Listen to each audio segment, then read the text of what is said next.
Yeah. So our the next element is a FCU, flight control unit. Yes, sir. The flight control unit, FCU, is an interface unit which pilot uses to interact with FMGC. Okay. Pilot uses to interact with FMGC. So that is your flight control unit, FCU. Now, this part is called as FCU, flight control unit. It has got the two sections. One of them is a control knobs. Outside you can see the switches, push button switches, knobs, etc., etc. Another part is a display unit. Here the digital display is available along with certain LEDs. Along with certain LEDs. This is LED, this is LED, this is LED, and remaining area they are the numbers. Okay. They are all numbers available. Then you have some switches here. These are also push button switches. And these are potentiometers or the rotary knobs. Okay. With the help of this FCU, flight control unit, pilot interact with the FMGC. In the introduction part, you must have heard the term that FCU is used for the short-term input. Short-term input. MCDU is used for the long-term input. What short-term input Yes. pilot gives? Pilot can change some parameters here. He can engage, he can disengage the functions like autopilot, auto thrust. All these things he can do from here. This FCU also work in two modes. Two modes is selected mode and managed mode. What are these modes? Selected mode and managed mode.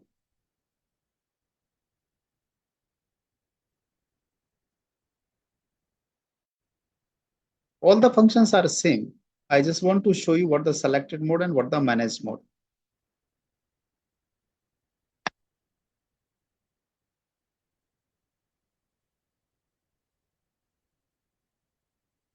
Okay, let me explain you, then we'll see further. Selected mode means selected and managed mode, both are autopilot modes. They are not different. Only thing is, when you select, you pull any knob and change the parameter. You pull any knob, whether it is a air speed, whether it is a altitude, whether it is a heading, right? So you pull the knob and you change the value. It is a selected mode. So when you select, the number will be visible on the display unit. Respective window, the number will be visible and LED will be on. But if you are in managed mode, it means the target command is sent by FMGC. But in selected mode, whatever you have selected is given to the FMGC for implementation. Still, you are in autopilot. In both conditions, you are in autopilot. You are not disengaged. But temporarily, you want to change maybe the speed, maybe the heading, maybe the altitude. Still, functions is available with autopilot. It's clear? Okay. Quickly, I'll go through it and then I will show you through the CVT also. How does it? So when you pull the button, you Yeah. will not you are not taking priority from autopilot for a while, for a short term. No. You are giving the command in autopilot condition. You Right? are telling the autopilot to go to heading, for example, new heading. That's all. Correct. That's right. Now Uh, just see this from is when you this. pull. Yeah. When you pull, and Correct. you When you have push, to push again. correct. Now let me show you this window. This is a window which Okay. is showing you. Correct. Now this number which you see, this number is you are coming in a selected mode.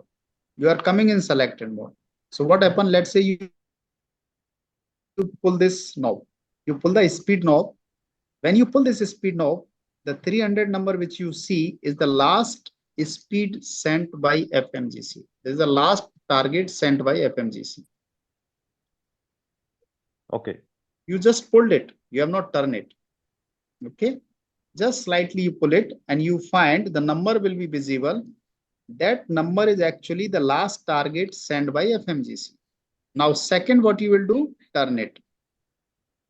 You turn it means you change the value from 300 to 303.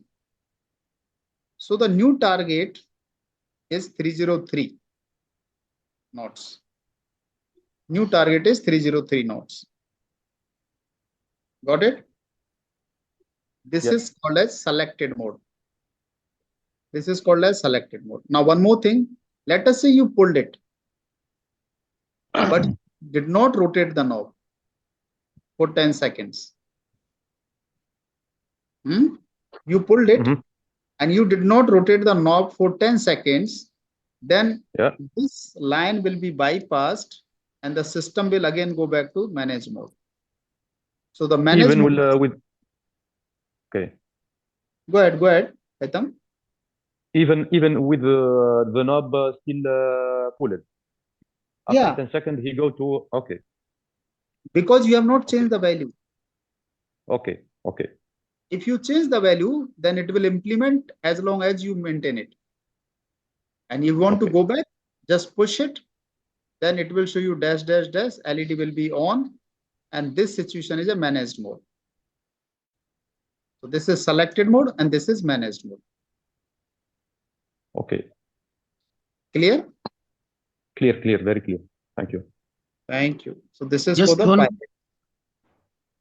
one question. After you push it back, it will continue on the selected one, or it will go back to the it will revert to the 300. No, not 300. It will revert to any number which FMGC has decided. Okay, understood. Because see, you give the command to the FMGC, now you manage how you want to manage. Okay. It can be 305, it can be 295, it can be 290, it can be 310. Understood. Clear? Very good. Clear. So this is how it will show you, and this is all the operations will be done in the same way. Pull, push, turn, right? That is for the heading and track. So if you want to change the heading, he can change the number like this. Pulled 252, change 255, push back, go back to the FMGC again. Correct? So nothing great. They can simply manage this way. Altitude selector now.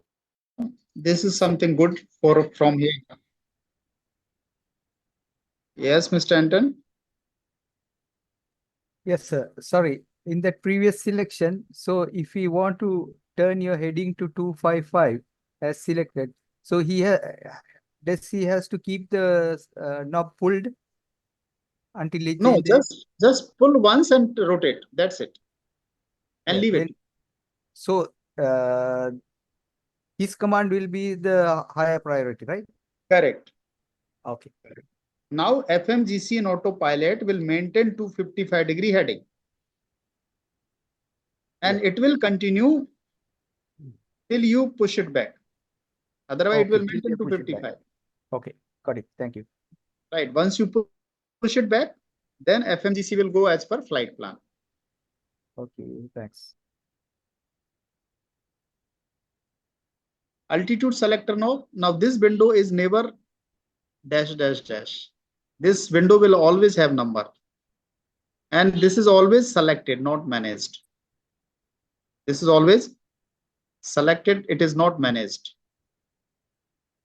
What do you mean by selected and managed? Altitude is always selected. Altitude is never managed by FMGC. Why? Because pilot has to take a clearance to change the flight level. Someone else is flying. You are not going to hit them. You don't know who's above you, you don't know who is below you. Right, sir. Correct? So whenever there is a flight level change, pilot has to take an approval from ATC and then he will change it. That's why this window is always selected. Always number will be there. Even in autopilot mode, altitude is always selected by the pilot Correct. after checking the ATC and everything Yes. After taking clearance from ATC, he will change the from altitude, ATC. whether go up or whether go down. So FMGC has one thing as per flight plan. If you will see in the flight plan, there is a ceiling altitude for a flight, maximum altitude. So what does it mean? Maximum altitude for the flight. Okay. Let me ask you another way. In the aircraft initial training days, you must have been informed about that 320 is designed for what maximum altitude? Aircraft limitation. Yeah, aircraft design 320 can fly up to what flight level or what feet? 39,000. How much, Nippon? 45,000. 45, Hadid. What are you, man? No one is flying fighter plane.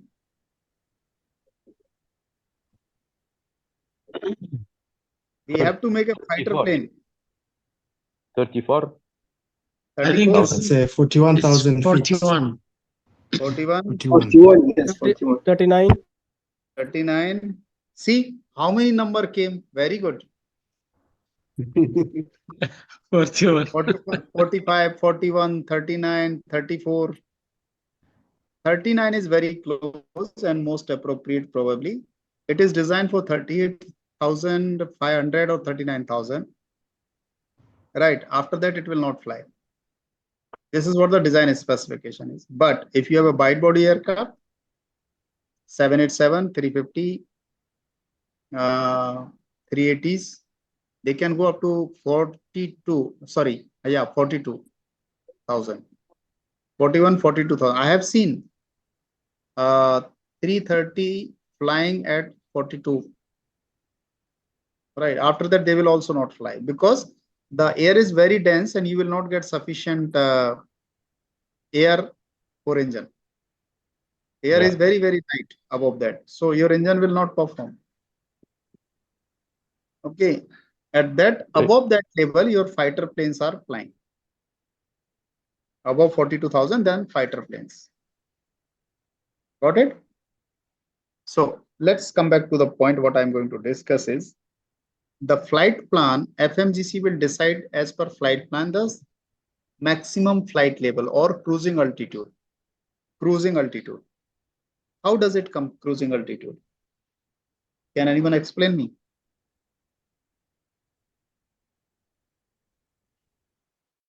Design altitude is 39,000. Let's say design altitude is 39,000. Then what is a cruising altitude for a flight? Whatever is selected by the crew mentioned in the flight plan. Yeah. So pilot select or is a part of flight plan? Flight plan, yeah. The pilot will select also. Altitude. The altitude clearance will be given by the ATC. Wait. That already we have discussed, Anand. Yeah. Any time change altitude, that will be always given by ATC. The Yes, sir. FMGC will calculate the best altitude to fly. Correct. Aircraft. So FMGC will calculate based on the flight plan that this is the maximum altitude in this sector you will fly. Why? Because your descent profile, you can climb fast. Correct. But you cannot descend fast. Otherwise, it will be a discomfort to the passengers. You got my point? Your pressurization system will be affected. So what is to be done in that case? Based on the flight duration, or I would say other way around, flight plan, which city to which city you are going, what distance you are going to cover. Accordingly, ceiling altitude will be decided. Cruise level altitude will be decided. Otherwise, you will not come to the land in the given time. You will consume more time. Correct. Let's say you are going for a 40-minute flight or 1-hour flight, or you are going for a 4-hour flight. You got my point? Yeah. That way you can understand. If you are going for a 1-hour flight, within 10 minutes you will climb, right? You can climb higher also, but you will take a more time to descend. So your engine will be, sorry to use my word, screwed up.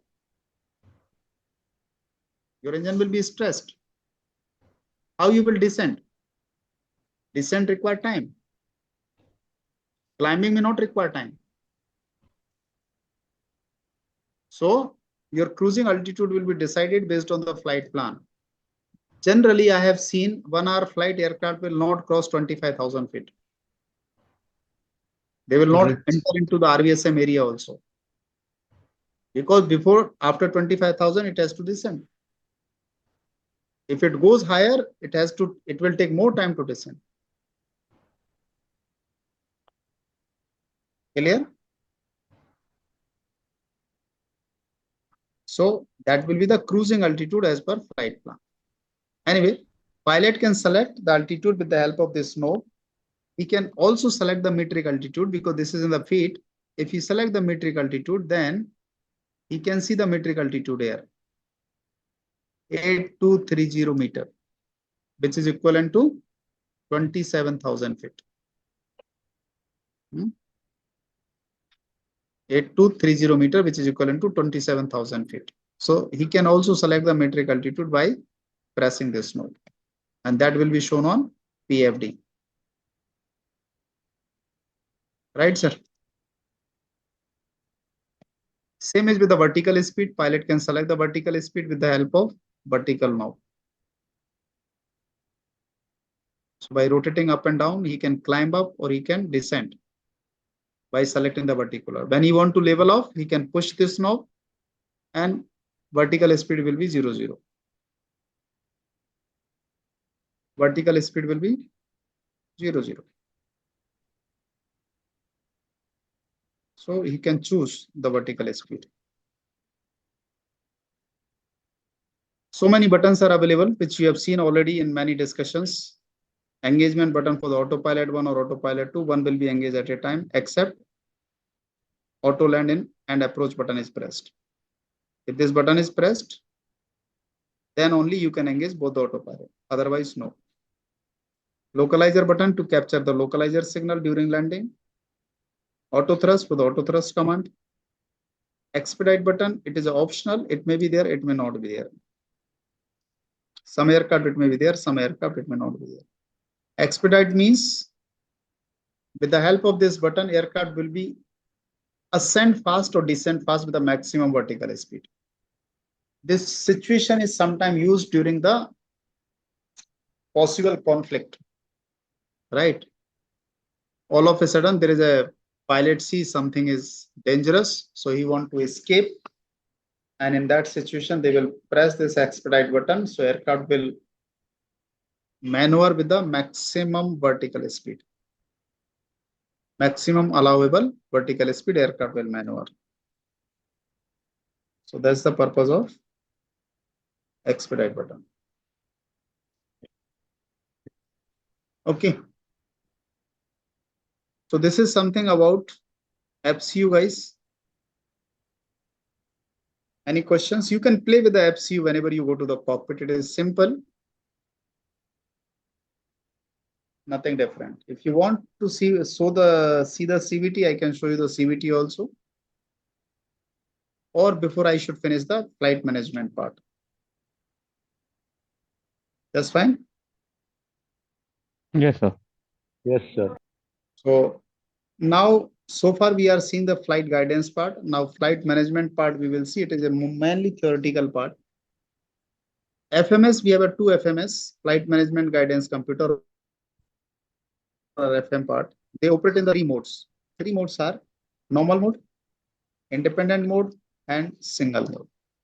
As the name suggests, normal mode, independent mode, single mode. How they operate? They operate based on the cross comparison of information. Initial cross comparison is made between 5 software or 5 database. What are the 5?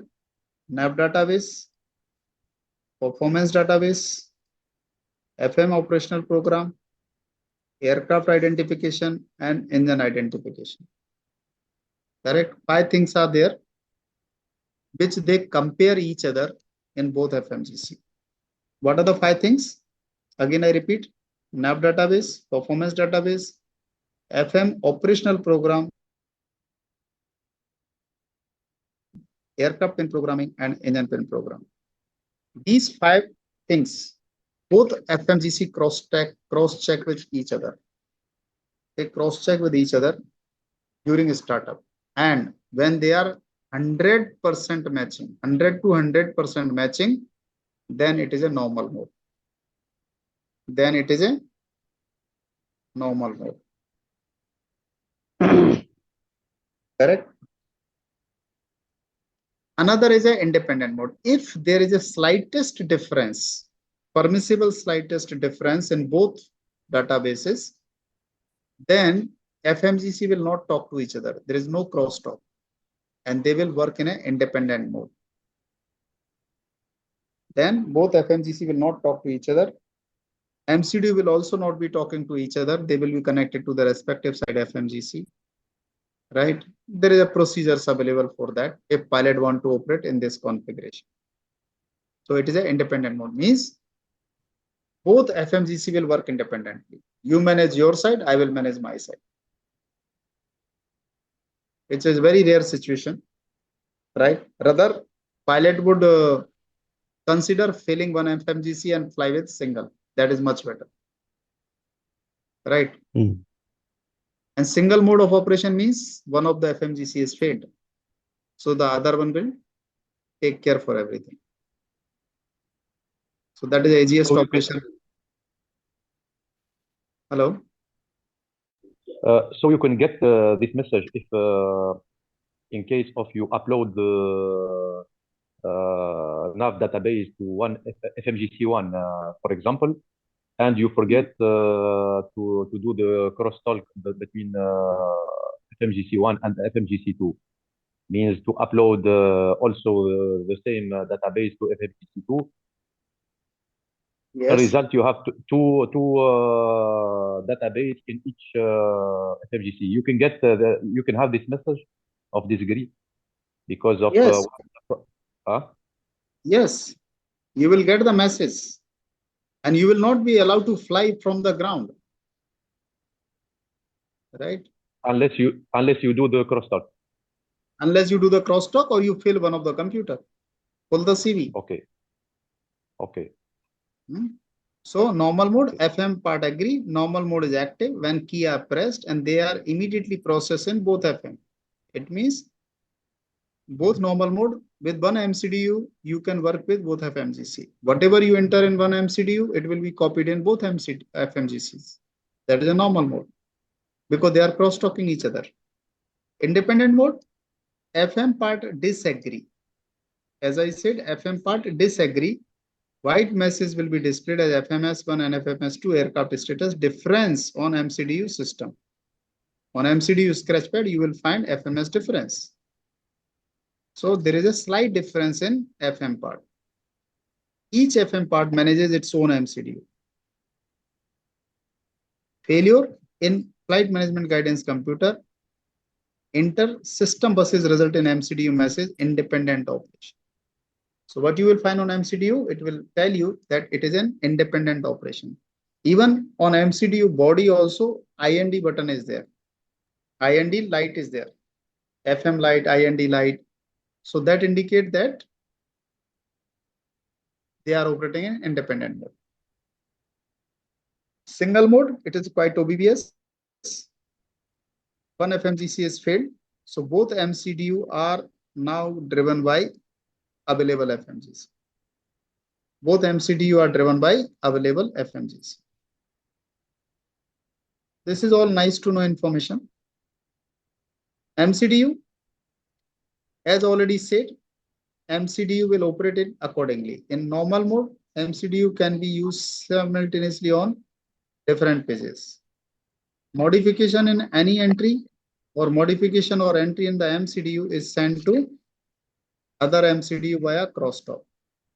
So information entered in one MCDU will go to both FMGC immediately via crosstalk. But in independent mode, they operate separately. In independent mode, they will operate separately.